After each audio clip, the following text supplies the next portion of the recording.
Bismillah, Akjoluk. Come inside. Ayşpa, жақсылықтар болсын. Жақсылықтар. Come inside and you should make.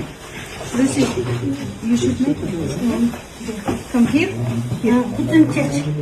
Remove your shoes.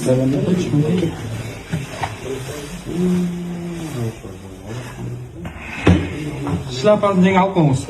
Шляпу сними дегендей. Okay, come inside. Inside. Make it. Salam. Salam alaikum. More. More. 3 times. 3. 1. Okay. More. Up. Bismillah. Okay. Maşallah, maşallah. Жақсылықтар болсын. Aldırın. İyi aldırın. Mutlu olsun. Be happy. Aka тартып қойшы. Алды жағынан тартып. Мен тартып көніп қалғам. Okay.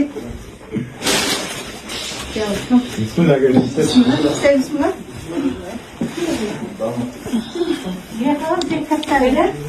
Oraya kırıyorsun ha?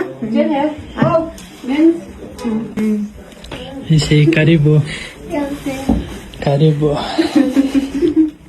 How you feel good? Good.